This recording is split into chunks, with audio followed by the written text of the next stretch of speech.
What's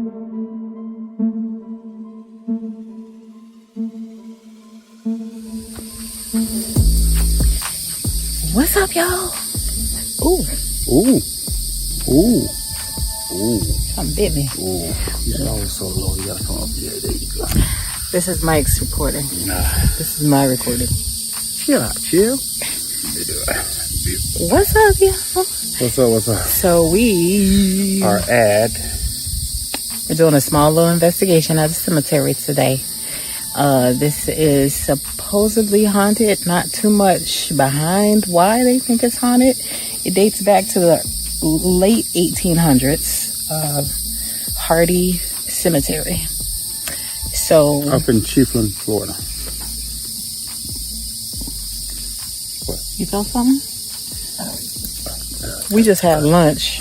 Excuse our appearances if we got crumbs. All right, y'all. Come with us. Tell us if y'all see or hear anything.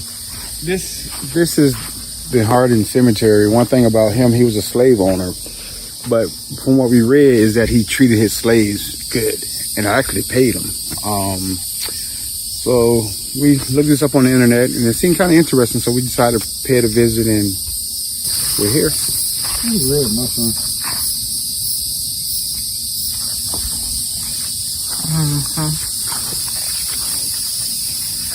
Bright and pretty mean poison. Huh? I said bright and pretty mean poison. What the hell you really saying? Yeah, one of the historical houses weren't that far from here. You say historical houses? Yeah, the Hardee home. Oh, yeah. Remember? Yeah. When would that be? So they moved it.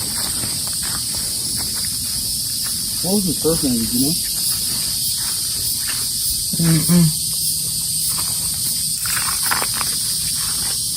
John F. Hardee Jr., 1882 to 1957.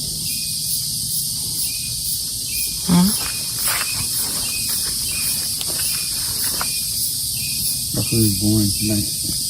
So these might be the older ones because the Well, they might be older, but they probably doing their headstones if they get bad. You know what I'm saying? They probably I'm talking about those down there. Because the tree headstone. It was his wife, Noah, wife of J.S. Hardee, December 7th, 1858, May 14, 1913.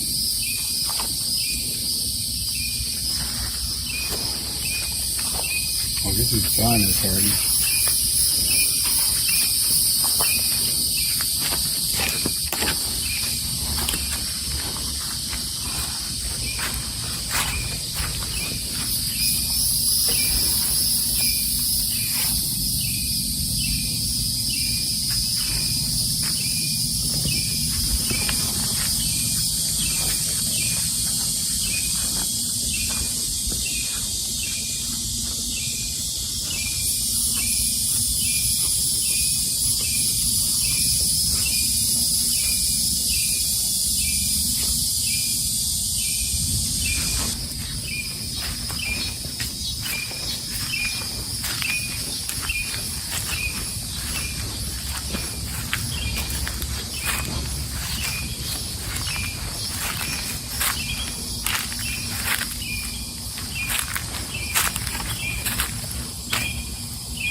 These are children.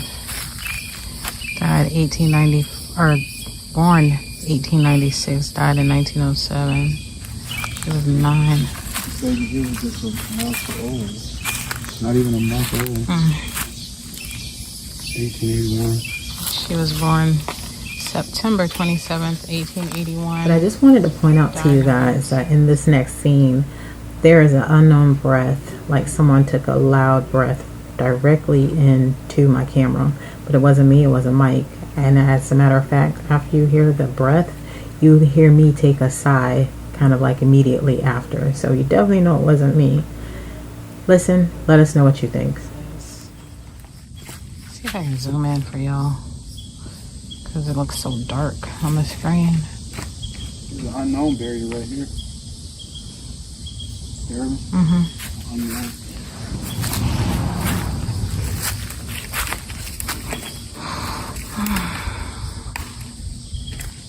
You hear me? Mm-hmm. Unknown.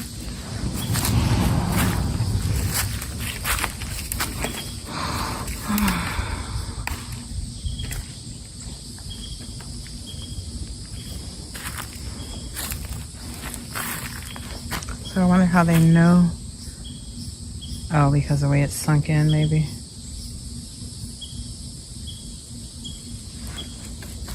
We could be some of the slave plots up there. See the one stick, the one. But they have whatchamacallits at the foot of them.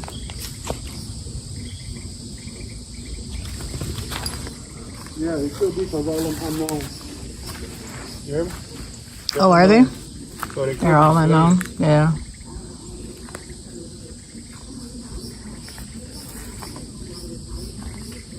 Well, now somebody started a TV in the background. So we're gonna hear some background noise.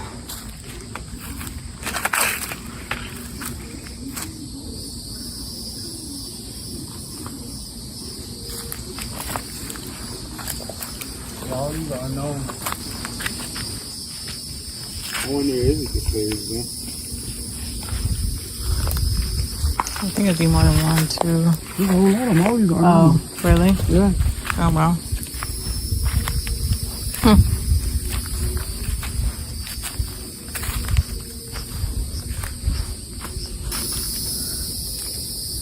Buried here are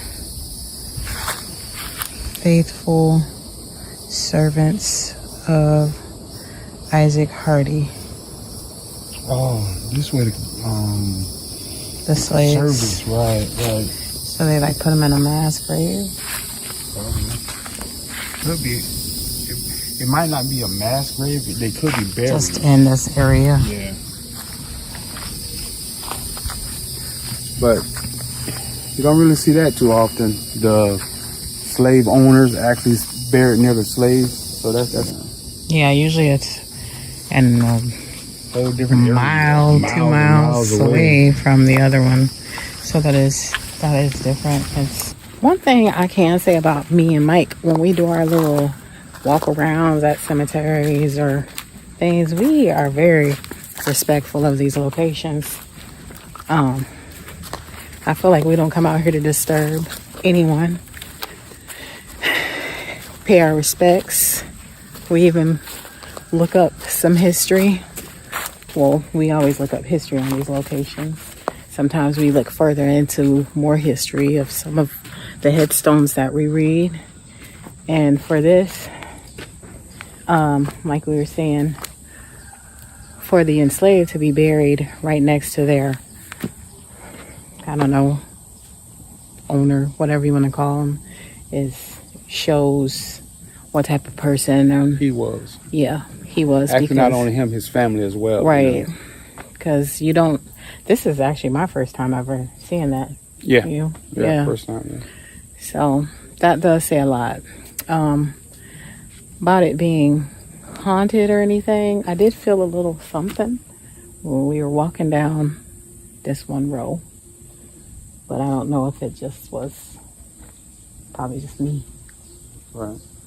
Well, but there are people that live on the perimeter. Like I said, there was music started halfway through, so I don't know if we caught anything, or even if we did catch anything, if you could hear it, because there's a radio playing. So I don't know. Yeah, I just think it's unique, man. I mean, sometimes you hear about all the bad stuff of, slave owners and what they did to their slaves and everything, but there were some out there that weren't horrible, right? But the thing about it, I guess you can say, to be buried next to your master got to be some type of honor. He had to really appreciate and actually adore and love his servants. That's what they called them, servants.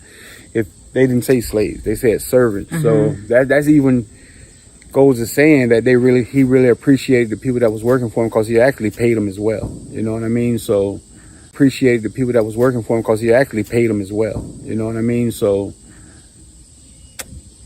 So big ups to Mr. Hardee and his family. Yes. Great. Awesome. All right, y'all. The bugs are starting to get to us. Very wooded area out here. So we gonna jump back in the car. See what else we can find. Another little piece of history. They did say there was a building. There's a Hardee house, but it's been relocated. Not sure where that's at. They said it sat not too far from the cemetery, but I don't see it. That's a church over there, I think. That's what the sign says. Is that a church? Yeah. That looks like somebody's house. That's the only place it could be a church. Because it's stopped, the dead ends right at it. I thought that's what it was, somebody's house too, but I don't know if it's a church or a house. All right, y'all. Thanks for watching.